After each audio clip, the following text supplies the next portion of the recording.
Good morning and welcome everybody to our Better Than Nothing live broadcast from the Unitarian Universalist Fellowship of Sheridan, not church, Fellowship Hall. Good morning everyone on this dreary day. I'd like to ask you to send any announcements you may have at this point, as well as any joys and concerns. And as I read the opening reading, that will allow us to catch up with the lag between sending and receipt. Today's opening words are from Touchstones. We're called to gather and worship as a beloved community. We're called to set aside distractions and anxieties that we might touch deeper springs and be renewed. We are called to seek and to share comfort for the hurts that afflict. We are called to desire more love, more justice, and life more abundant. We are called to truth, to mercy, to humility, and to courage. Let us answer the call with the yes of our lives.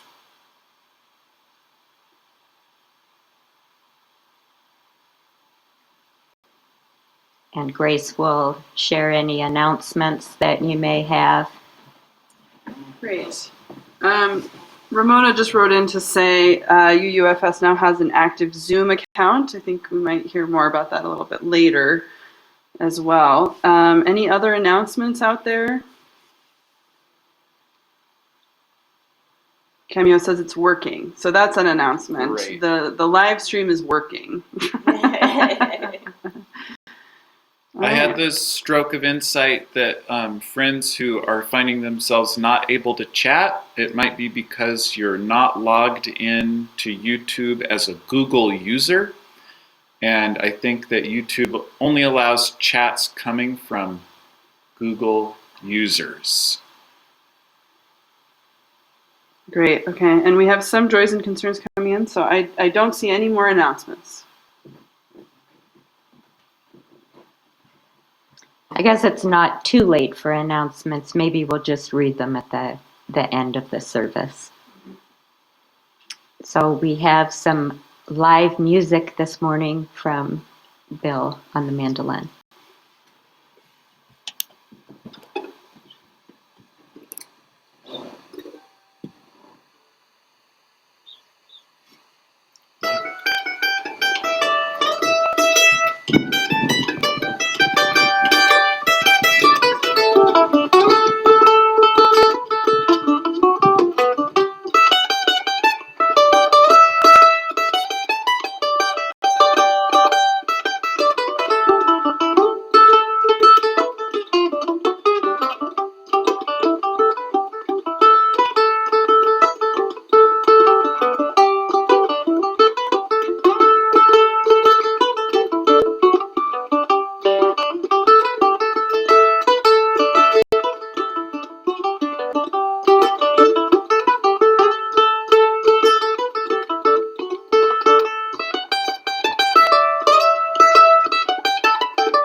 That was great. And I hope you're virtually applauding from home, wherever you may be. Now it's time for our chalice lighting. And Bill, if you would like to assist me Love is the spirit of this church, and service is its law, to dwell together in peace, to seek the truth in love, to serve human needs, and to help one another.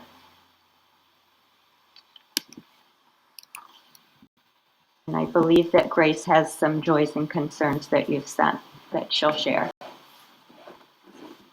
Do you mind lighting while I read these out? Thank you so much. So Ramona wrote she would like to light a candle for Dankita. Let's see. Sue Roberts says, it's so good to hear your mandolin again, Bill. And she would like to light a candle for the mental health of all during this difficult time. Barbara Walter wrote in, says, I'm so glad to be here with all of you. She even fixed her hair. That's exciting. And we've got a fun emoji from Robert Tilden. Let's see, we've got lots of clapping happening on the chat as well. That's great, that carries over. Shannon Anderson writes, please light a candle for a coworker of mine who has lost her son. I'd like to light one. I've been in touch with some millennials lately, and this is a terrible sort of follow-up to the recession that we went through, and there's so many young kids, young people that are finishing school, have finished school, and they're looking forward to getting on with their lives, and now this, and it's going to be tough for people, no doubt.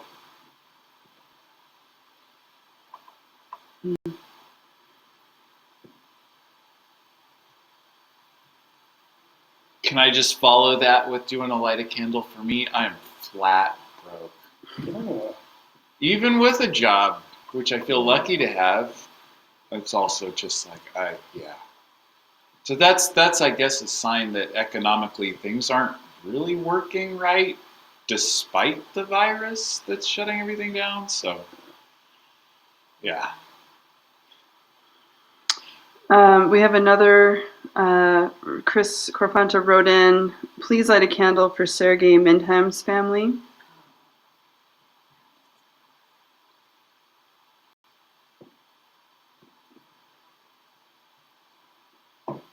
I'll offer light a candle for a joy of the very nice day yesterday. Got to go on a bike ride for the first time in a very long time, and that felt really good. Okay, any other joys and concerns?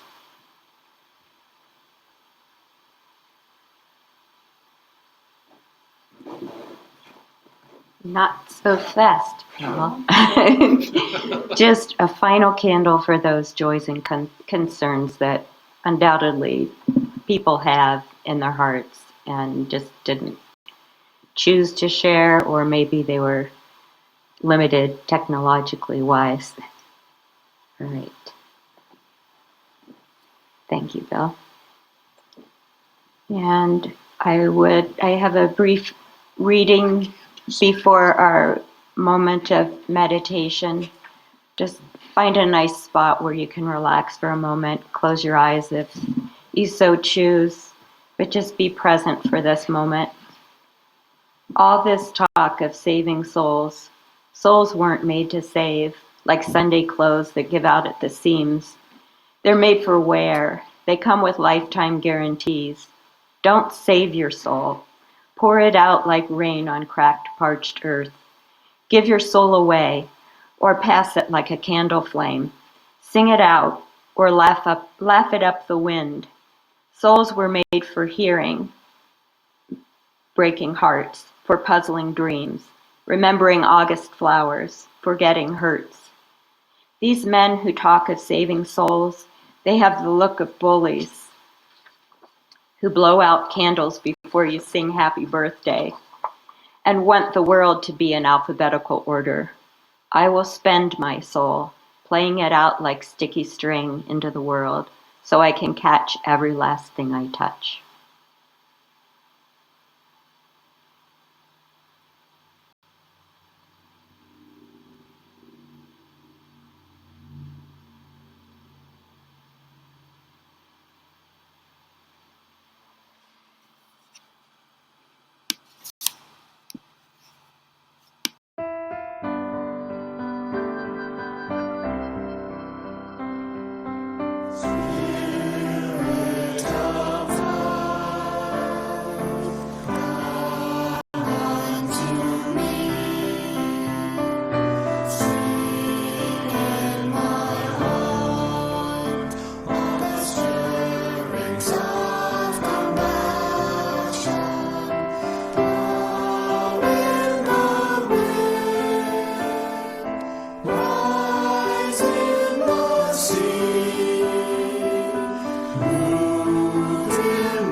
So, back live. Pardon? Back towards your face. This month's topic, as many of you may have felt, is a doozy, one that most people I know tend to avoid. It's not a topic that mostly promotes inclusively. Rather, it seems to divide the worthy from the unworthy, the loved from the unloved. Many are called, but few are chosen. I tend to want to leave the topic alone. At most, what I hope to do here today is share some of my personal journey related to the topic, share some ideas that you might find interesting, and take a look at a Unitarian minister's perspective on the subject.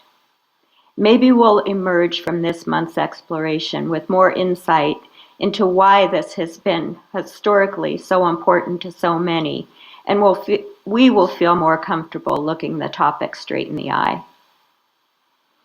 As a child, I may have been better able to speak to the topic of salvation than I am today. As part of my Catholic school curriculum, it felt closer to my everyday life. Then I thought of salvation mostly as what comes after your life if you've been good, or what comes after the end of the world. The idea of salvation or life after death can capture the imagination of children and play off the intimidation that comes from authority or those in control. As a child, you mostly have none of your own, but you do have a fertile imagination. I didn't grow up in a particularly fire and brimstone faith, but I grew up well aware of the brutal violence that had befallen people of faith in the past, and the idea of an end of the world promised big violence in the future. Our options at the end of life were heaven, hell, or purgatory. I didn't think that I was saintly enough for heaven. I hadn't murdered anyone, so I didn't think I deserved hell. So I thought I was a solid candidate for purgatory. One thing that stuck with me at this time was the idea that the end of the world would come at a time when no one was expecting it. This is what I was told, at least in my memory. It would catch us by surprise. My plan to keep the world safe was to think of the end of the world every day until the end of my life. But I wondered, if God knows that I'm thinking of it every day, that means I wouldn't be expecting it to happen really, so he would make it happen because I thought I had outwitted him. It's easy to chuckle at kids' ideas that trouble them, but I do know that my fears or anxieties were very real, and I try to be sensitive to children's anxieties about things beyond their control. The other day, my daughter told us that she had overheard her daughter, Lisette, talking to her little brother, saying, "Don't worry, little buddy, I'm here for you. I will keep you safe." When my daughter asked her what she would keep her brother safe from, she said bears, bad guys, and dangers. Though I am now decidedly uncomfortable with the topic of salvation and where it fits with my philosophy, it does have a lot to do with what brought me to the UU faith. When my kids were small, they would ask lots of questions about life's big mysteries. I was fine for a while on my own, trying to offer my authentic thoughts in ways that would be comforting, allow for questioning, and that were based on love and empathy. But as they grew and went to school, they encountered plenty of their peers who were sure of who was going to heaven and who would go to hell. And it wasn't looking too good for the Bradshaw girls. One year, there was a tent at the fairgrounds entrance at Carnival during rodeo. Young teens beckoned at the entrance, encouraging kids to come in and participate in some sort of game to see if they would be saved. It became important to me that my kids learn to speak the language and that they have empathy and awareness rather than fear that drove their choices.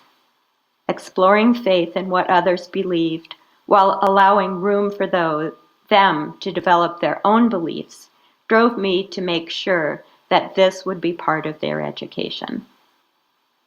It's natural to want to believe that if you've endured miserable circumstances, you'll one day know paradise, that oppressors will be brought to justice, that people will be held accountable, that bad things won't happen, that you'll be reunited with loved ones that you've lost.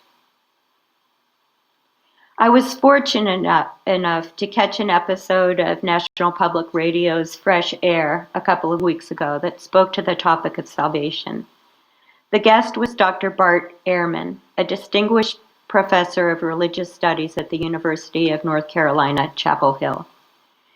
As a young boy, he served as an altar boy in the Episcopal Church. But then at the ripe old age of 15, he became a born-again, fundamentalist, evangelical Christian. After attending the Moody Bible Institute, he studied at Princeton Theological Seminary and eventually embraced a more liberal form of Christianity. Now, though, he considers himself both an atheist and an agnostic.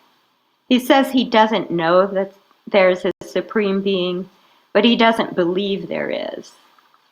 So in terms of what he knows, he is an agnostic, but in terms of what he believes, he is an atheist.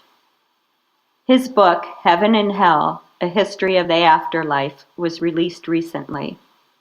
I'll just touch a bit on the contents of this interview, because I was only able to catch a glimpse of the book's content, and I believe that it deserves a much deeper look. On death and the afterlife, Dr. Ehrman says that he believes Socrates said it best. On trial, awaiting a verdict that could and did deliver a death sentence, he shared his thoughts about death, what death would be like. He hoped it would be one of two options. The first would be living on with those he knew, and with others that he didn't know, just being with them forever, looking forward to meeting his philosophical heroes. Either that or a deep, restful sleep. Either way, he pictured a lovely outcome. Victor and Janet have spoken to this idea, but also, according to Ehrman, the Old Testament doesn't really contain anything about heaven and hell. Early Christianity didn't speak to it at all. I didn't fact check this, but I figure Dr. Ehrman, Victor, and Janet wouldn't mislead us.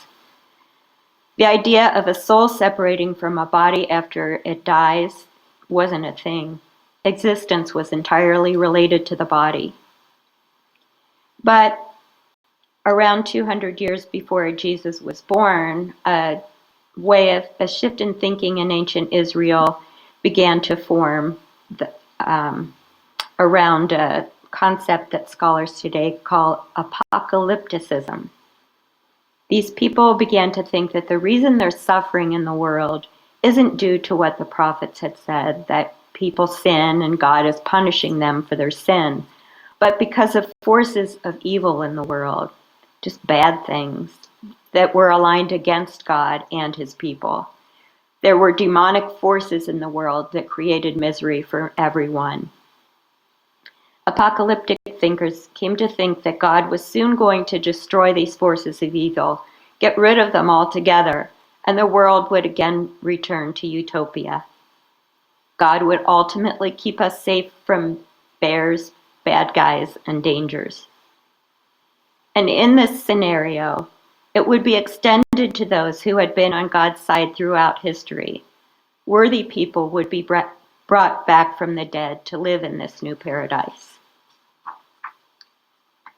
Starting in the 16th century, Hebrew prophets spoke of resurrection of the nation that had been destroyed and would be brought back to life. Eventually, that was extended to individuals, not just the nation. When it began to seem like God or the Messiah wouldn't be coming back anytime soon to rescue us, people began thinking that maybe paradise came after death, that our soul would enter this paradise. And I recognize that I didn't do Dr. Ehrman's life's work justice in this brief summary, but the interview went on to mention a much broader view and describe influences from other sources, such as Greek thought. But I urge you to look into his book, or at least look up the interview on the NPR Fresh Air archives. It was from March 31st. Now I will share the outlook of a Unitarian Universalist minister on the concept of salvation. And this is a sermon titled Salvation that had been shared with her congregation by Reverend Cindy Simpson, who is serving the Second Unitarian Church of Omaha. She began there in August of 2016, following a 30-year career in human services. And she brings a passion for worship, social justice, especially anti-oppression work, and spiritual development. And she has been working to collaborate with people near the border to bring humanitarian aid to immigrants. So these are her words. Is there anything in the concept of salvation that is worth for Unitarian Universalists? And by worth, I mean helpful to our spiritual formation, in our moral and ethical development, and/or in providing guidance and support for life decisions? As a child, I was sent by my outspokenly agnostic father and my non-religious mother to the church across the street to be, as they said, exposed to religion. That church happened to be a Presbyterian church. And I had many wonderful spiritual experiences there, mostly as a member of their excellent choirs. But I always knew, even as a child, that I did not believe what the others there believed about much of anything theological, including and especially salvation. It was clear to me that with salvation I was being saved from something and for something else. But I was not clear on exactly what and how, let alone why. I did not see how I could believe something so specific and so limiting. I also thought that the Christian view of salvation, as I understood it, was the only one out there, owned, as it were, by Christians. Ultimately, I decided I didn't need salvation, whatever it was, that it was irrelevant and an irrelevant and meaningless concept for me, and probably for most Unitarian Universalists. Where the Unitarians of early 19th century New England differed most strongly from their Calvinist peers was not only in the notion of the unity of God, hence the name Unitarian, as opposed to a Trinity, but in their rejection of the related concepts of original sin and election to salvation. In contrast to these notions of original sin and election to salvation, early Unitarians believed that all humans are born good and have the possibility of choosing a good and moral life. Therefore, they believed in the possibility of salvation through consciously chosen righteous behavior, not through a belief alone in Jesus as Savior. Or, as UUs express in our shorthand, we are for deeds, not creeds, as a path to eternal life. Universalists, on the other hand, were all about salvation for all. Also over against Calvinism, Universalists rejected the notion of the saving of a chosen few. Their belief was radical. No matter what mistakes we make, the Universalists believe there can be no mistakes committed in a finite human life that are worthy of infinity of torment. These early Unitarian and Universalist concepts represent a powerful and valuable heritage for us regarding salvation. I had always assumed salvation was about being saved or saving because of the similarity of the words and how the word salvation is used. But the idea of the connection between salvation and saved is not entirely correct. Salvation traces its lineage to the Sanskrit word sarva. The root of this word, sar, came into Latin as sal. The Sanskrit sarva means all. It's a reference to wholeness, completeness, and totality. The root sal came into Latin words related to health or wholeness, such as salutary, producing a beneficial effect, salubrious, favorable to health and well-being, and salute, an expression to express kind wishes. Sal also came to the Latin word salvare, meaning to save, but only as in save or preserve from illness or death. So here we have some ancient meanings of salvation that are related to wholeness and health. The word also has some ancient religious connotations, and I will return to those shortly.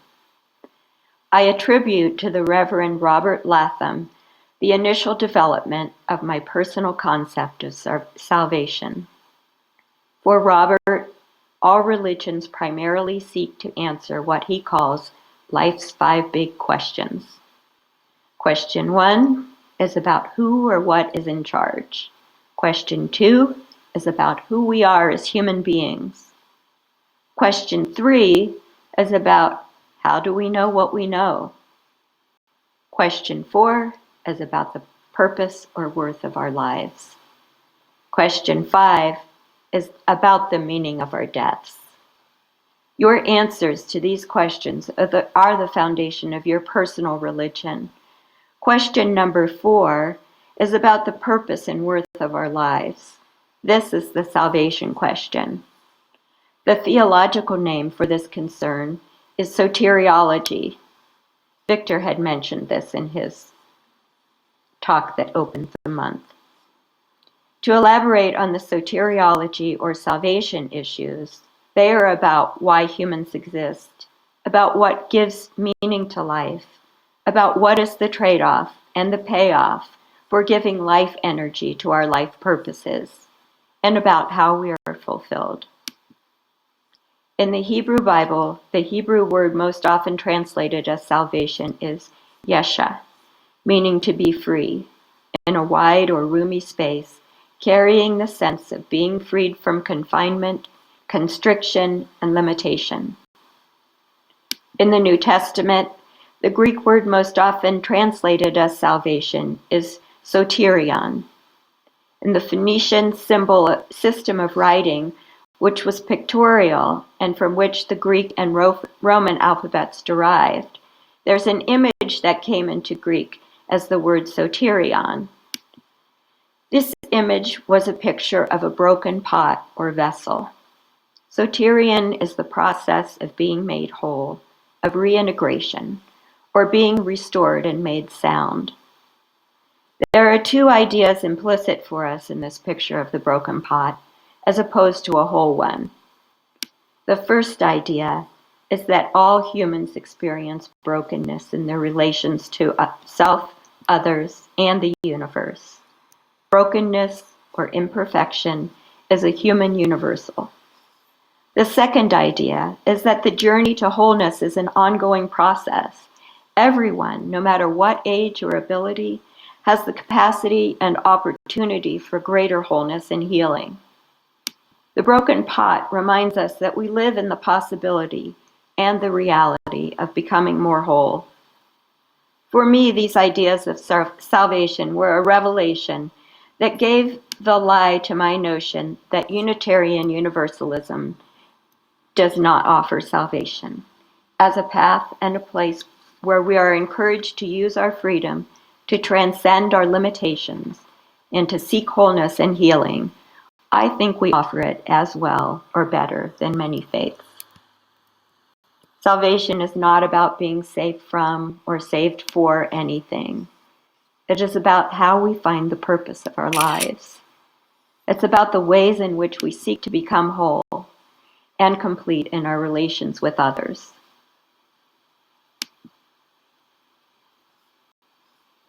Relations with ourselves, others, and the rest of creation. And it is something, therefore, that we must consider as human beings, no matter what our life situations. We're hardwired to find the meaning, purpose, and wholeness of our lives, no matter what our specific theological beliefs. And the best place to search and reach for what it is that makes us whole and sound in our relations to others, each other, and the larger universe is in our own Unitarian Universalist churches. This is the main purpose we covenant together as communities of faith. From this search for wholeness and right relations come our striving for social justice, our commitment to treat each other well and lovingly, and our aspiration for self-growth in maturity, love, and spirituality. We're here to affect our own and each other's salvation, and we should never lose sight of that for a moment. What is it that brings you to Yesha, that wide and open place beyond all confinement and limitation? What is it that allows you, Soterion, to become more whole? And how will you, in this beloved community, support yourselves and each other to freedom and to wholeness of being? It is in your answers to these questions and in the living of your answers to these questions that your salvation lies. So that is the end of Reverend Stone's speech, but my message to you is, in the meantime, my covenant with you, my beloved community, is that I'm here for you. I will keep you safe. Now, please join me in the hymn. I believe that Victor had sent the words out in the email, so if you have those handy, you I'll could. put them up here.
So can you Mm. It's my fault. No, it's definitely not Michelle's fault.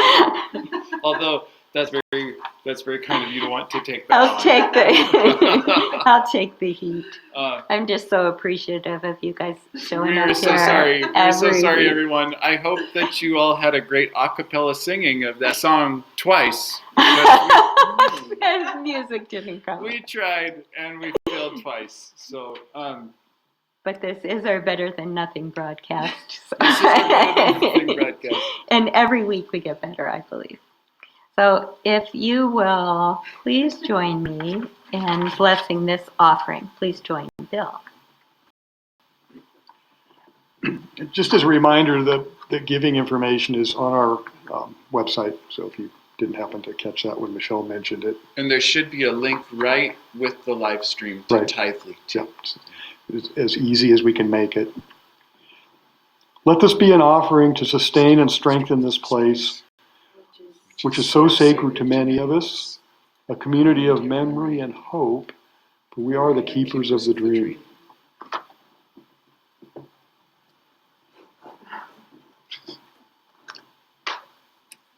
Thank you very much, Bill. I'll try to channel into my Toastmasters training and not open every sentence with so. I do have some closing words today, and then we can follow up with discussion. So if you have any questions that you have for me or any points that you want to make and share with the fellowship, take advantage of this time and send those along. Our closing words are from Reverend Darcy Rourke. There is too much hardship in this world to not find joy every day. There's too much injustice in this world to not right the balance every day. There's too much pain in this world to not heal every day. Each of us ministers to a weary world. Let us go forth now and do that which calls us to make this world more loving, more compassionate, and more filled with the grace of divine presence every day. And I started a sentence with "and." That's okay. Grace, do you have any comments from the...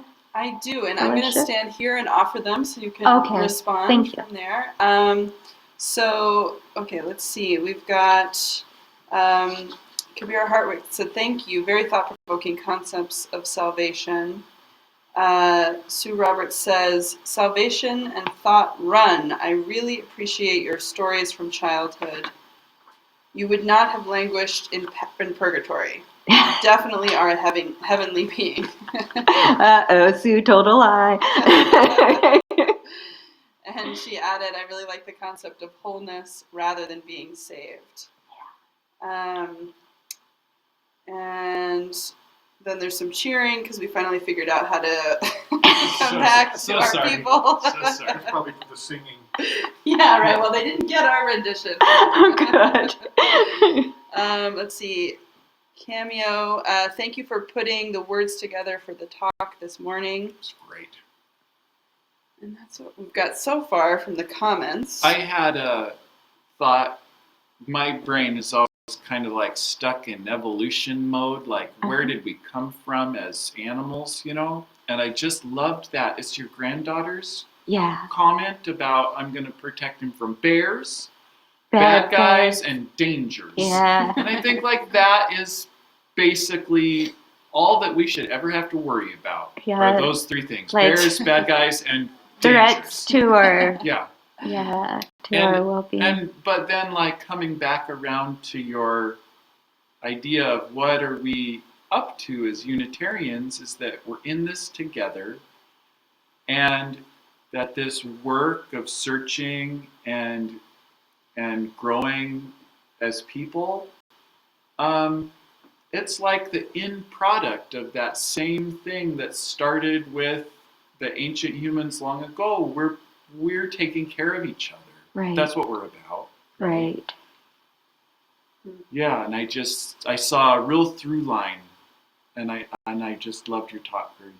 Oh, thank you, Ian. Another thing that I thought of and I did bring it back to covenant, but that's kind of, I know that has been kind of a controversial topic just in this fellowship, but it is like we covenant with each other to make this a safe place so that we can, and it's not, well, I hate to say bears, bad guys, and dangers. We do try to make this a place where it's safe where we feel safe to explore authentically and not just according to what doctrines we feel like we're supposed to follow. A couple more comments coming in. Janelle Gray says, I love Stone's assertion that UU just does offer salvation. I think I knew this in my gut. Nice to have it put into words. She says, by the way, Better Than Nothing is a great name for a band. And I have to say, I think that's the name of our production company. Better Than Nothing Production, yeah. It is way better than nothing. I didn't mean to diminish your contribution. I think we need to trademark it. But it's good to be humble. And some more comments coming in. Charlie Vester says, thank you for your beautiful, thoughtful words today, and also for the great mandolin playing from Charlotte and Buffalo. And a couple more. Lisa says, I love both your relaying of salvation as finding meaning and purpose, as well as a sense of whole. Thanks. As a recovering Catholic, I can now embrace the word salvation again. Also loved your opening and closing readings. So.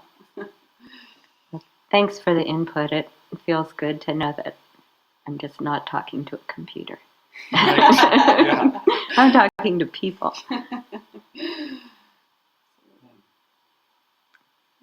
No questions from Robert? Or comments? Not yet, but let's see what happens now that you said that. Victor? All right. I think we're done for now, but and please do look up that interview with Dr. Ehrman. It was fascinating. very interesting, and there was a lot packed into the interview that I didn't even get to here, but I hope to look at his book sometime. So thanks for joining us today. You're part of my heart. It's good to keep that connection. Are we done? Great. Yeah. Do we need to do closing words? Oh, I already did the closing words, but I'll do the extinguishing the chalice. We extinguish this flame, but not the light of truth, the warmth of community, or the fire of commitment. These we carry in our hearts until we are together again.